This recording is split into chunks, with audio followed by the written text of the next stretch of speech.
വിസ്മയം സംഭവിക്കുമെന്ന് പ്രതിപക്ഷ നേതാവ് വി ഡി സതീശൻ പ്രഖ്യാപിക്കുന്നു. ഈ പ്രഖ്യാപനം കഴിഞ്ഞ് മിനിറ്റുകൾക്കകം കേരളത്തെ ഞെട്ടിച്ച രാഷ്ട്രീയ കൂറുമാറ്റം അതേ വേദിയിൽ നടക്കുന്നു. 3 പതിറ്റാണ്ട് നീണ്ട CPIM ബന്ധം അവസാനിപ്പിച്ച് ഐഷ പോറ്റി കോൺഗ്രസിൽ.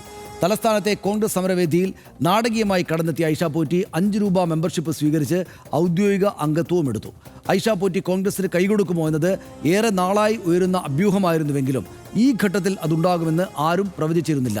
കൊട്ടാരക്കര മണ്ഡലം തിരിച്ചുപിടിക്കാൻ ഇത്തവണ കോൺഗ്രസിനായ അംഗത്തിനിറങ്ങുക ഐഷ പോറ്റി തന്നെയായിരിക്കും. കൊട്ടാരക്കരയിൽ നിന്ന് ഐഷ പോറ്റി മത്സരിക്കും എന്ന അസാധാരണ പ്രഖ്യാപനം കൊടിക്കുന്നിൽ സുരേഷ് തന്നെ വേദിയിൽ നടത്തുകയായിരുന്നു. ഐഷ പോറ്റി വിസ്മയങ്ങളുടെ തുടക്കമോ? ആദ്യം കാണാം ആർഡിഎക്സ് റാപ്പ്.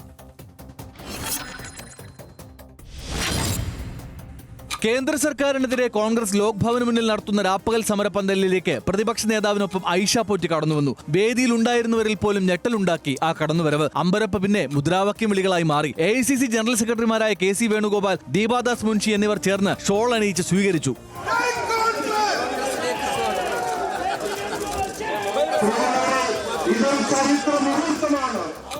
നാടകീയമായ കടന്നുവരവിന് പിന്നാലെ നേരത്തെ എഴുതി തയ്യാറാക്കി വെച്ചിരുന്ന 5 രൂപ മെമ്പർഷിപ്പ് KPCC പ്രസിഡന്റ് ഐഷ പോറ്റിക്ക് കൈമാറി. മുൻപ് പ്രവർത്തിച്ച പ്രസ്ഥാനം വലിയ വിഷമങ്ങളാണ് നൽകിയത്. അതേക്കുറിച്ച് പറയാൻ ആഗ്രഹിക്കുന്നില്ലെന്നും പിന്നാലെ ഐഷ പോറ്റി പ്രതികരിച്ചു. 25 കൊല്ലക്കാലം ഒരു പ്രസ്ഥാനത്തിന്റെ ഭാഗമായിരുന്നിട്ട് വഞ്ചന കാണിച്ചു എന്ന് പലരും ചിന്തിക്കും. അത്തരം വിമർശനങ്ങളെല്ലാം നേരിടുമെന്നും ഐഷ പോറ്റി പറയുന്നു. നേരത്തെ കോൺഗ്രസ് വേദിയിൽ ഐഷ പോറ്റി എത്തിയപ്പോൾ മുതൽ കോൺഗ്രസ് പ്രവേശനം സംബന്ധിച്ച അഭ്യൂഹങ്ങൾ ഉയർന്നിരുന്നു. അന്നത് നിഷേധിച്ചുവെങ്കിലും 6 മാസങ്ങൾക്കിപ്പുറം ഔദ്യോഗികമായി അവർ കോൺഗ്രസിന്റെ ഭാഗമായി. ആർഡിഎക്സ് റാപ്പ് ന്യൂസ് മലയാളം.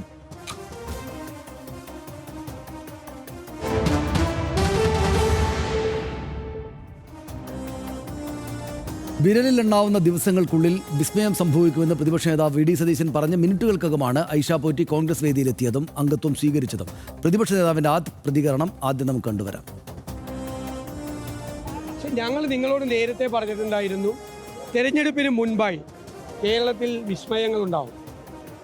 UDFന്റെ പക്കലേക്ക് കക്ഷികളും LDFിലുള്ള കക്ഷികളും NDAയിലുള്ള കക്ഷികളും അല്ലാതെയുള്ള നിഷ്പക്ഷരായിട്ടുള്ള ആളുകളും UDFന്റെ പ്ലാറ്റ്ഫോമിലേക്ക് വരും.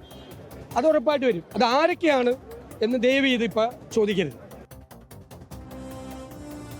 CPIMൽ ദീർഘകാലമായി ഞാൻ അനുഭവിച്ച ചില തിക്താനുഭവങ്ങളുണ്ടെന്ന് ഐഷ പോറ്റി പറഞ്ഞു. കുറച്ചുപേർ ചേർന്ന് എല്ലാം തീരുമാനിക്കുന്നതാണ് സാഹചര്യം. നമ്മളെ ആവശ്യമില്ല എന്ന് വന്നാൽ അപ്പോൾ സലാം പറയുക എന്നുമാണ് കോൺഗ്രസ് പ്രവേശനത്തിൽ ഐഷ പോറ്റിയുടെ വിശദീകരണം.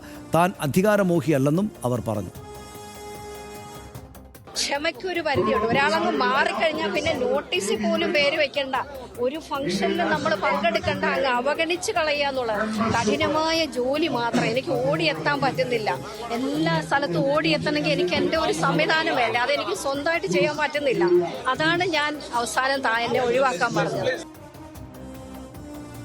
ഇനി നമുക്ക് മറ്റ് കാര്യങ്ങൾ വിശദമായിട്ട് നോക്കാം. കൊട്ടാരക്കര പിടിക്കാൻ ഐഷ പോറ്റിയെ കൊണ്ടുവരുമെന്നാണ് കൊടിക്കുന്നിൽ സുരേഷ് അവിടെ പറഞ്ഞത്. കോൺഗ്രസ് പ്രവേശനത്തിൽ ധാരണയായത് വി ഡി സതീശനുമായി നടത്തിയ ചർച്ചകൾക്ക് പിന്നാലെയായിരുന്നു.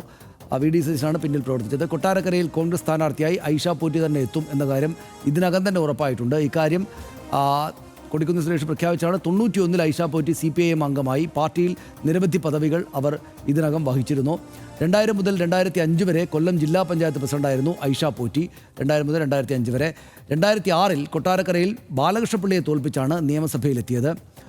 2006, 2011, 2016 തുടർച്ചയായി 3 ടേമുകളിൽ കൊട്ടാരക്കരയിൽ MLA ആയിരുന്നു ഐഷ പോറ്റി.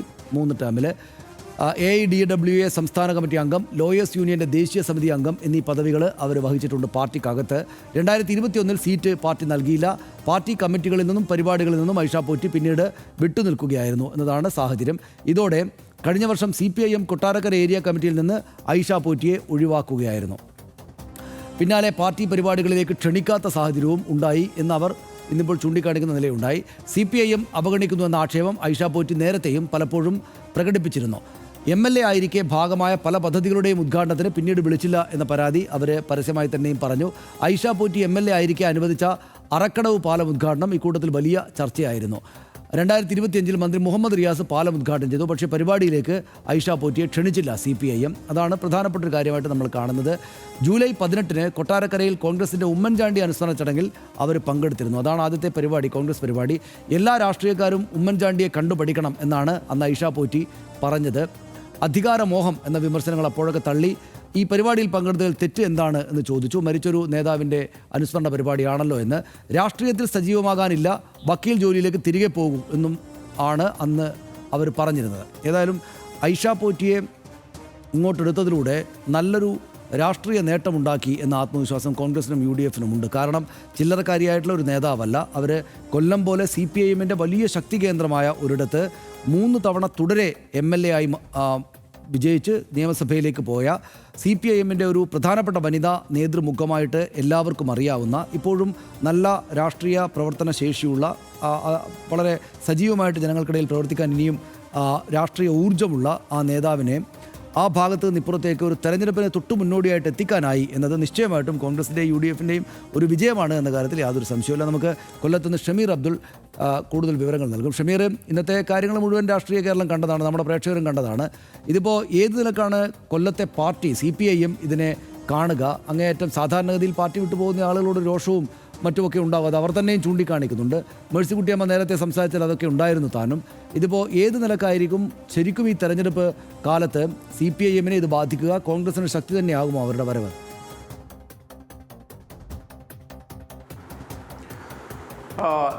സനീഷ്, ഇതിൽ ഏറ്റവും പ്രധാനപ്പെട്ടത് ഇതൊരു നാടകീയ രംഗം ക്രിയേറ്റ് ചെയ്തത് കോൺഗ്രസ് തന്നെയാണ്. ഇവരുമായി ഏതാണ്ട് ഐഷ പോറ്റിയുമായി ഏതാണ്ട് 2-3 മാസങ്ങൾക്ക് മുമ്പ് തന്നെ ഇത്തരം ചർച്ചകൾ നടത്തി. നേരത്തെ സനീഷ് പറഞ്ഞതുപോലെ തന്നെ 2025 ജൂലൈ മാസം നടന്ന ഉമ്മൻചാണ്ടി അനുസ്മരണം മുതൽ ഇങ്ങോട്ട് കൊടിക്കുന്നിൽ സുരേഷ് അടക്കമുള്ള നേതാക്കന്മാർ കോൺഗ്രസിലേക്ക് ഐഷ പോറ്റിയെ സ്വാഗതം ചെയ്യുകയും ഐഷ പോറ്റി ആദ്യഘട്ടത്തിൽ ഒരു 50% അതിൽ കോൺഗ്രസിലേക്ക് വരാമെന്ന് അറിയിക്കുകയും ചെയ്തു. പിന്നീട് ഈ നിയമസഭാ തെരഞ്ഞെടുപ്പ് അടുക്കുമ്പോൾ കൂടുതൽ ചർച്ചകൾ കൊടിക്കുന്നിൽ സുരേഷിന്റെ നേതൃത്വത്തിലാണ് നടന്നത്. തദ്ദേശ തെരഞ്ഞെടുപ്പിൽ കോൺഗ്രസിന് വലിയ പരാജയം നേരിടേണ്ട ഒരു മണ്ഡലമായിരുന്നു, നിയമസഭാ മണ്ഡലമായിരുന്നു കൊട്ടാരക്കര. പക്ഷേ കൊട്ടാരക്കരയിൽ ഇത്തവണ നിയമസഭാ സീറ്റ് പിടിച്ചെടുക്കുക എന്നുള്ളത് കൊടിക്കുന്നിൽ സുരേഷിന്റെ കൂടി ആവശ്യമായിരുന്നു. കൊടിക്കുന്നിൽ സുരേഷ് ഒരു പാലമായി പ്രവർത്തിച്ചുകൊണ്ട് ഈ ഐഷ പോറ്റിയുമായി സംസാരിക്കുന്നു. പിന്നീട് VD സതീശൻ അത് നേരിട്ട് കണ്ട് അവരുമായി സംസാരിക്കുന്നു. അങ്ങനെ നിരന്തരം ചർച്ചകൾക്കൊടുവിലാണ് ഇന്ന് ഇത്തരത്തിലൊരു നാടകീയത ഉണ്ടാക്കി കോൺഗ്രസിൻ്റെ രാപ്പകൽ വേദിയിലേക്ക് ഈ ഐഷ പോറ്റിയെ എത്തിക്കുകയും അവിടെ വെച്ച് ഒരു നാടകീയമായി 5 രൂപ മെമ്പർഷിപ്പ് അവർക്ക് നൽകുകയും അവരെ കോൺഗ്രസിലേക്ക് സ്വാഗതം ചെയ്യുകയും ചെയ്തു.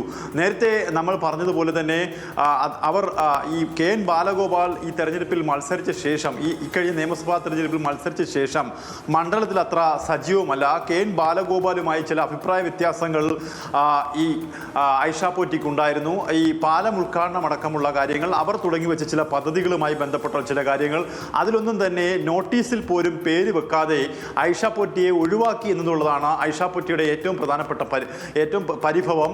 അതവർ പാർട്ടിയെ അറിയിച്ചില്ല. പകരം തനിക്ക് ഇത്തരത്തിൽ ആരോഗ്യസ്ഥിതിയിൽ മോശമാണ്, തനിക്ക് പാർട്ടി വേദികളിൽ നിന്ന് പിൻവാങ്ങേണ്ടതുണ്ട് തുടങ്ങിയ കാര്യങ്ങൾ ഉന്നയിച്ചുകൊണ്ട് ഏരിയ കമ്മിറ്റിയിൽ നിന്ന് അവരെ ആദ്യം ഒഴിവാക്കി. പിന്നീട് അവർ ജില്ലാ സെക്രട്ടറി അന്നത്തെ ജില്ലാ സെക്രട്ടറി എസ് സുദേവന് ഇവരൊരു കത്ത് നൽകുകയും ചെയ്തു. അങ്ങനെയാണ് ഇവരെ ഇത്തരത്തിൽ പാർട്ടി വേദികളിൽ നിന്നും ഒഴിവാക്കുകയും ചെയ്തത്.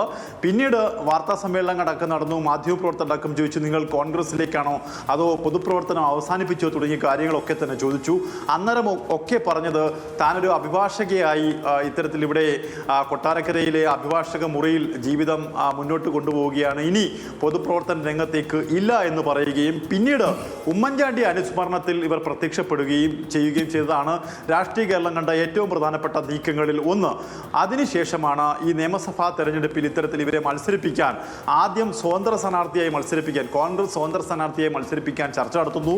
പിന്നീട് അതുമായി ബന്ധപ്പെട്ട് സ്വതന്ത്ര സ്ഥാനാർത്ഥിയെ മത്സരിപ്പിക്കേണ്ട, കൈപ്പത്ത് ചിഹ്നത്തിൽ തന്നെ മത്സരിപ്പിക്കണമെന്ന രീതിയിലൊക്കെ ചർച്ചകൾ വരികയും അത് ഈ കൊടിക്കുന്നിൽ സുരേഷിന്റെ നേതൃത്വത്തിൽ നടത്തുകയും ചെയ്തു. പിന്നീട് ആ ചർച്ചയിൽ ചില അലോസരങ്ങൾ ഉണ്ടാകുമ്പോൾ പ്രതിപക്ഷ നേതാവ് തന്നെ നേരിട്ട് ഫോണിൽ വിളിച്ച് പറയുകയും അങ്ങനെ കൈപ്പത്ത് ചിഹ്നം നൽകാമെന്നും 5 രൂപ മെമ്പർഷിപ്പിലേക്ക് എത്താമെന്നും ഒക്കെ അറിയിച്ചതിന്റെ അടിസ്ഥാനത്തിലാണ് ഇന്ന് ഇത്തരത്തിൽ ഈ ഐഷ പോറ്റി ഈ തിരുവനന്തപുരത്തെ ഈ രാപ്പകൽ സമരവേദിയിലേക്ക് എത്തുകയും ആ മെമ്പർഷിപ്പ് സ്വീകരിക്കുകയും ഒക്കെ ചെയ്യുന്നത്. എന്തായാലും CPM ഇതിൽ നൽകുന്ന എന്ന വിശദീകരണം ഒരു രാഷ്ട്രീയ വഞ്ചനയാണ് ഈ ഐഷ പോറ്റി പാർട്ടിയോട് കാണിച്ചത്. അവർ 2000 മുതൽ 2005 വരെ കൊല്ലം ജില്ലാ പഞ്ചായത്ത് പ്രസിഡന്റായിരുന്നു. അതിനുശേഷം ജില്ലാ പഞ്ചായത്ത് അംഗമായിരുന്നു. ചരിത്രങ്ങളെല്ലാം തന്നെ നമ്മൾ നേരത്തെയും പറഞ്ഞുവല്ലോ. അതായത് ഇതിനകത്ത് ഇനിയുള്ളൊരു പ്രധാനപ്പെട്ട കാര്യം, ഈ തെരഞ്ഞെടുപ്പിലേക്ക് പോകുമ്പോൾ ഈ ഐഷ പോറ്റി കോൺഗ്രസിലേക്ക് വന്നതുകൊണ്ട്, UDF-ലേക്ക് വന്നതുകൊണ്ട് എന്ത് തെരഞ്ഞെടുപ്പ് മാറ്റം ഉണ്ടാകുമെന്നാണല്ലോ. അവിടെ 3 തവണ തുടർച്ചയായിട്ട് വിജയിച്ച ആളാണ്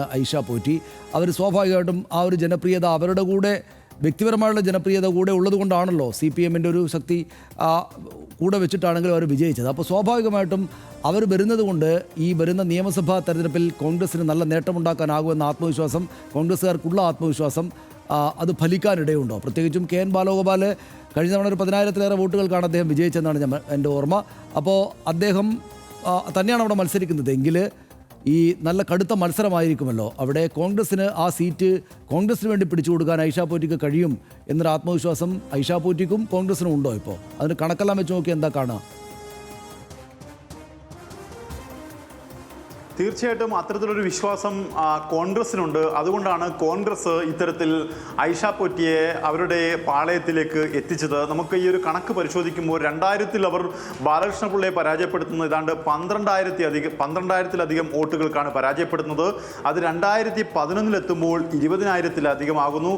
2016-ലെത്തുമ്പോൾ 42,000-ലധികം വോട്ടുകളുടെ ചരിത്ര ഭൂരിപക്ഷമാകുന്നു. അപ്പോൾ ഒരു CPM സ്ഥാനാർത്ഥി എന്നതിലുപരി മണ്ഡലത്തിൽ ജനകീയമായി ഇടപെടുന്ന ഒരാൾ, സൗമ്യമായി പെരുമാറുന്ന ഒരാൾ, വ്യക്തിപരമായുള്ള ചില വോട്ടുകൾ, ആ വോട്ടുകളുടെ ഒരു ബാങ്ക് ഇത്തരത്തിൽ ഈ ഐഷ പോറ്റിക്കുണ്ട്. അതുകൊണ്ട് തന്നെയാണ് ഐഷ പോറ്റിയെ ഇത്തരത്തിൽ കൊട്ടാരക്കരയിൽ സ്ഥാനാർത്ഥിയാക്കാൻ ഈ കോൺഗ്രസ് തീരുമാനിക്കുന്നതും. അത്തരത്തിലൊരു നീക്കം കോൺഗ്രസിൻ്റെ നേരത്തെ ഈ VD സതീശൻ പറഞ്ഞതുപോലെ സർപ്രൈസ് നൽകുക എന്ന് പറഞ്ഞതുപോലെ ഇവരെ ഈ പാളയത്തിലേക്ക് എത്തിക്കുകയും ചെയ്യുന്നത്. ഇതിൽ നിന്ന് നമ്മൾ മനസ്സിലാക്കേണ്ടത് തീർച്ചയായിട്ടും നേട്ടം കൊയ്യാൻ കഴിയും. ഒപ്പം തന്നെ നമ്മൾ മനസ്സിലാക്കേണ്ടത് KN ബാലഗോപാൽ മത്സരിച്ചപ്പോൾ ഏതാണ്ട് 10,000-ലധികം വോട്ടുകൾക്കാണ് KN ബാലഗോപാൽ അവിടെ വിജയിച്ചത്. അപ്പോൾ ഈ വോട്ടുകൾക്കൊക്കെ ഈ KN ബാലഗോപാൽ നിന്നതിന് അപ്പുറത്തേക്ക് വോട്ടുകൾ സമാഹരിക്കാൻ ഐഷ പോറ്റി എന്ന വ്യക്തിക്ക് കഴിയും എന്നുള്ള ഒരു ചിന്താഗതി കോൺഗ്രസിനുണ്ട്. അവർ വ്യക്തിപരമായ ചില ബന്ധങ്ങൾ മണ്ഡലത്തിൽ കാത്തു സൂക്ഷിക്കുന്നുണ്ട്. അതുകൊണ്ട് തന്നെ വ്യക്തിപരമായ ബന്ധങ്ങൾ മുതൽക്കൂട്ടാക്കി ആ മണ്ഡലം തിരിച്ചുപിടിക്കാൻ കഴിയുമെന്നുള്ള ഒരു ആത്മവിശ്വാസത്തിലാണ് കോൺഗ്രസ് ഇത്തരത്തിലൊരു നീക്കം നടത്തി ഇത്തരത്തിൽ ഇവരെ ഈ കോൺഗ്രസ് പാളയത്തിലേക്ക് എത്തിയിരിക്കുന്നത്. എന്തായാലും ബാലഗോപാൽ ഇപ്പോൾ കൊട്ടാരക്കരയിൽ മത്സരിക്കുമോ എന്ന കാര്യത്തിലാണ് ഇനി വ്യക്തത വരേണ്ടത്. ബാലഗോപാലിന്റെ സ്ഥാനാർത്ഥിത്വത്തിൽ ഇപ്പോൾ അദ്ദേഹം കൊല്ലത്ത് മത്സരിക്കണമെന്ന ആവശ്യം CPM-ൽ തന്നെ ഉയരുന്നുണ്ട്. അതുകൊണ്ട് തന്നെ ബാലഗോപാലും അതുപോലെ ഐഷ പോറ്റിയും തമ്മിൽ മത്സരിച്ചാൽ സംസ്ഥാനത്ത് തന്നെ ഏറ്റവും വലിയ ശ്രദ്ധേയമായ മത്സരമായിരിക്കും കൊട്ടാരക്കരയിൽ നടക്കുക. ഒരുപക്ഷെ KN ബാലഗോപാൽ കൊല്ലത്തേക്ക് മണ്ഡലം മാറി മത്സരിച്ചാൽ മറ്റ് സ്ഥാനാർത്ഥി ആരാണെന്ന് പരിശോധിക്കേണ്ടി വരും. നേരത്തെ KN ബാലഗോപാൽ നേരത്തെ മത്സരിച്ചത് ജില്ലാ പഞ്ചായത്ത് അംഗമായ രശ്മിയുമായാണ് മത്സരിച്ച് ഈ 10,000-ലധികം വോട്ട്, നേരത്തെ സനീഷ് പറഞ്ഞതുപോലെ 10,000-ലധികം വോട്ടുകൾ വാങ്ങി വിജയിക്കുകയും ചെയ്തത്. എന്തായാലും മണ്ഡലത്തിനൊരു പൊതു സ്വീകാര്യത ഇവർക്കുണ്ട്, ഐഷ പോറ്റിക്കുണ്ട് എന്നുള്ള കാര്യത്തിൽ സംശയമില്ല. ആ സ്വീകാര്യത വോട്ടായി ഇത്തരം UDF പാളയത്തിലേക്ക് എത്തിക്കാൻ കഴിയുമെന്നുള്ള ആത്മവിശ്വാസത്തിലാണ് ഇത്തരത്തിലൊരു നീക്കം കോൺഗ്രസ് നടത്തിയിരിക്കുന്നത്. സനീഷ്. ശരി, നന്ദി ഷമീർ. വളരെ വ്യക്തമായിരുന്നു, അത് കൃത്യമായുള്ള വിവരങ്ങൾ അതിനകത്തുണ്ടായിരുന്നു. ഇപ്പോൾ ഷമീർ അവിടെ നിന്ന് നൽകിയ വിവരങ്ങളിൽ ഉള്ളതുപോലെ, അതിൽ നിന്ന് നമുക്ക് മനസ്സിലാകുന്നത് പോലെ ചെറിയ ഒരു വിസ്മയത്തെ അല്ല UDF-ഉം കോൺഗ്രസും സ്വന്തം കൈപ്പിടിയിലാക്കിയിരിക്കുന്നത് എന്ന കാര്യം നമ്മൾ വ്യക്തമായിട്ട് മനസ്സിലാക്കേണ്ടതുണ്ട്. ഒരു നിസ്സാരമായുള്ള തള്ളിക്കളയാവുന്നൊരു നേതാവല്ല ഐഷ പോറ്റി എന്ന് തന്നെ വേണം നമ്മൾ കാണാൻ. 1977 തൊട്ട് 2001 വരെ, അതായത് 1977 തൊട്ട് 2001 വരെ ഇദ്ദേഹം ബാലകൃഷ്ണപിള്ളയായിരുന്നു കൊട്ടാരക്കരയിലെ MLA. അത്രയും ദീർഘകാലം MLA ആയിട്ട് തുടർന്നിരുന്ന ആ മേഖലയിലെ ഏറ്റവും പ്രധാനപ്പെട്ട നേതാവായിരുന്നയാളെ തോൽപ്പിക്കുകയാണ് ഐഷ പോറ്റി ചെയ്തത് 2006-ൽ ആ ജയന്റ് കില്ലറായിട്ട്. അക്കാലത്ത് 2006-ലെ തെരഞ്ഞെടുപ്പ് എന്ന് വെച്ചാൽ ഇടതുപക്ഷ ജനാധിപത്യ മുന്നണിക്ക് നല്ല മുന്നേറ്റമുണ്ടായ ഒരു തെരഞ്ഞെടുപ്പാണ്. അതിൻ്റെ കൂടെ ഒരു പശ്ചാത്തലമുണ്ട് എന്ന് തന്നെ വെച്ചോളൂ. പക്ഷേ 2006-ൽ ബാലകൃഷ്ണപിള്ള എന്ന കേരള രാഷ്ട്രീയത്തിലെ സമുന്നതനായിട്ടുള്ള ഒരു നേതാവിനെ തോൽപ്പിച്ച് ജയന്റ് കില്ലറായിട്ട് വന്നയാളാണ് ഈ ഐഷ പോറ്റി. പിന്നീട് അങ്ങോട്ട് 3 തവണയാണ് അവർ മത്സരിച്ച് വിജയിച്ചത്. 3 തവണ തുടർച്ചയായിട്ട് മത്സരിച്ച് വിജയിച്ചു. അത് ഷമീർ അബ്ദുൾ നേരത്തെ പറഞ്ഞല്ലോ, ആദ്യം ഒരു 10,000-ലേറെ വോട്ടുകൾക്കാണ്, 12,000 വോട്ടുകളോ ഭൂരിപക്ഷത്തിനാണ് അവർ വിജയിച്ചതെങ്കിൽ രണ്ടാം തവണ അത് 20,000-ലേറെ വോട്ടുകളാക്കി, മൂന്നാം തവണ 42,000-ഓളം വോട്ടുകളുടെ ഭൂരിപക്ഷത്തിനാണ് അവർ വിജയിച്ചത് എന്ന് നമ്മൾ ഓർക്കണം. അങ്ങനെ 3-ാം തവണയും കഴിഞ്ഞ് 4-ാം തവണ KN ബാലഗോപാലിനെ മത്സരിപ്പിക്കുകയാണ് CPIM അവിടെ ചെയ്തത്. ബാലഗോപാലിൻ്റെ ഭൂരിപക്ഷം 10,000-ലേറെ മാത്രമായിരുന്നു ഈ കഴിഞ്ഞ തവണ എന്ന കാര്യം നമ്മൾ ഓർക്കണം. അപ്പോൾ എന്താ സംഭവിച്ചതെന്ന് വെച്ചാൽ ഐഷ പൂറ്റി എന്ന രാഷ്ട്രീയ നേതാവ് എത്രമാത്രം വോട്ട് സമാഹരിക്കുന്നതിൽ ശക്തിയുള്ള ആളാണ് എന്ന് ഈ 3 തെരഞ്ഞെടുപ്പുകൾ തെളിയിച്ചിട്ടുണ്ട്. അതുകൊണ്ട് തന്നെ സ്വാഭാവികമായിട്ടും കോൺഗ്രസിന് നല്ലൊരു ക്യാച്ചാണ് എന്ന കാര്യത്തിൽ ആ നിലക്ക് നോക്കുമ്പോൾ നമുക്ക് അക്കാര്യത്തെ തള്ളിപ്പറയാൻ പറ്റില്ല. കാരണം അവരൊരു ജയൻറ്റ് കില്ലറായിട്ട് വന്നിട്ട് അവരുടെ വോട്ട് നില ഭൂരിപക്ഷം മുകളിലേക്ക് മാത്രം കൊണ്ടുപോയ ഒരു പ്രധാനപ്പെട്ട നേതാവാണ്. കോൺഗ്രസിലേക്ക് അവർ വരികയാണ്, കൈച്ചിഹ്നത്തിനാണ് മത്സരിക്കുക. അപ്പോൾ അവിടെ നിസ്സാരമായിട്ടുള്ള മത്സരമല്ല നടക്കുക. നല്ലൊരു നേട്ടം കോൺഗ്രസ് ഉണ്ടാക്കിയിരിക്കുന്ന കാര്യത്തിൽ യാതൊരു സംശയമില്ല. പിന്നെ രണ്ടാമത്തെ ഒരു കാര്യം, ഇത് അവസരവാദമാണോ, ഇങ്ങനെ പാർട്ടി മാറുന്നത് ശരിയാണോ തെറ്റാണോ എന്നതൊക്കെയുള്ള ചോദ്യങ്ങളാണ്. അത് സ്വാഭാവികമായിട്ടും ഓരോ ആളും, ഇത് കാണുന്ന ആളുകളും ഇതേക്കുറിച്ച് ആലോചിക്കുന്ന ആളുകളും ഏത് രാഷ്ട്രീയ പക്ഷത്താണോ നിൽക്കുന്നത് ആ പക്ഷത്ത് നിന്ന് നോക്കുന്നതിനനുസരിച്ച് ഇരിക്കും കാര്യങ്ങൾ. ഇപ്പോൾ കോൺഗ്രസ്സുകാരായിട്ടാണ് നിങ്ങൾ നോക്കുന്നതെങ്കിൽ അവർ പാർട്ടി മാറി ഇങ്ങോട്ട് ഇത്രമേൽ ശക്തിയായിട്ടുള്ളൊരു നേതാവിനെ കിട്ടിയത് സന്തോഷകരമായ കാര്യമാണല്ലോ എന്നാണ് കോൺഗ്രസ്സുകാർ വിചാരിക്കുക. CPMകാർക്ക് ഇത് ഞങ്ങളുടെ പാർട്ടിയെ പറ്റിച്ചിട്ട് പോയി എന്നൊരു തോന്നലാണ് ഉണ്ടാവുക. അപ്പോൾ നിങ്ങൾ നോക്കുന്നത് എവിടെ നിന്നാണ് എന്നതിനനുസരിച്ചിരിക്കും ഈ കാര്യങ്ങളിലെ ഒരു അത് സംബന്ധിച്ചുള്ള നമ്മുടെ ഒരു നിലപാട്. ഇപ്പോൾ ഏതായാലും ഒരു കാര്യമുള്ളത്, അവർക്ക് പദവികളൊന്നും കൊടുത്തില്ല എന്ന് പറയുന്നത് ശരിയല്ല. കാരണം അവർ ജില്ലാ പഞ്ചായത്ത് പ്രസിഡൻ്റായിരുന്നു, പിന്നീട് 3 തവണ MLA. ഇപ്പോൾ കഴിഞ്ഞ തവണ അവരെ മാറ്റി നിർത്തിയ സ്വാഭാവികമായിട്ടും 2 ടേമൊക്കെ വന്നതുകൊണ്ട് ഇങ്ങനെ ഒരേ സ്ഥലത്തേക്ക് ഒരേ മണ്ഡലത്തിൽ ഒരുപാട് തവണ ആളുകളെ മത്സരിപ്പിക്കുക എന്നത് ശരിയല്ലാത്തൊരു നിലപാടാണ് എന്ന് CPIM തീരുമാനിച്ചുകൊണ്ട് സ്വാഭാവികമായിട്ടും മാറി നിൽക്കേണ്ടി വന്നതാണ്. അപ്പോൾ പദവികളെല്ലാം കൊടുത്തതാണ്. പക്ഷേ അത് CPMൻ്റെ ഭാഗത്ത് ശരിയാണെന്ന് പറയുമ്പോൾ അവർ പറയുന്ന കാര്യവും തള്ളിക്കളയാവുന്നതല്ല. കാരണം അങ്ങനെ 3 തവണ MLA ആയിട്ട് ഈ മണ്ഡലത്തിൽ ആകപ്പാടെ സജീവമായിട്ട് പ്രവർത്തിക്കുകയും മറ്റും ചെയ്ത സജീവ രാഷ്ട്രീയ പ്രവർത്തകയായിരുന്ന ഒരാളെ വേണ്ട കാര്യങ്ങളിലേക്ക് കൊണ്ടുപോകാതെ, തനിക്ക് വേണ്ട പ്രവർത്തന സാധ്യതകൾ നൽകാതെ, താൻ ആക്റ്റീവായിട്ട് രാഷ്ട്രീയ പ്രവർത്തനം നിൽക്കുമ്പോൾ തന്നെയും അവഗണിക്കുന്നുവെന്ന് കാണുമ്പോൾ അതിനകത്ത് വിഷമമുണ്ടാകാനും വിഷമത്തിനൊടുവിൽ രാഷ്ട്രീയ പാർട്ടി മാറാനുള്ള അവകാശം അവർക്കുണ്ട് എന്നാണ് നമ്മൾ കാണേണ്ടത്. എന്തായാലും ഇത് രാഷ്ട്രീയമായിട്ട് എങ്ങനെയാണ് കേരളത്തെയും പ്രത്യേകിച്ച് കൊട്ടാരക്കര മണ്ഡലത്തെയും ബാധിക്കുക എന്നാണ് നമ്മൾ ഇനി പരിശോധിക്കേണ്ടി വരിക. ജില്ലാ പഞ്ചായത്ത് പ്രസിഡന്റായ 5 വർഷം, 3 ടൈം MLA ആയിട്ട് 15 വർഷം, അങ്ങനെ 20 വർഷം പാർട്ടി നൽകിയ പദവികളിൽ അധികാര സ്ഥാനത്തിരുന്നയാളാണ് ഐഷ പൂറ്റി.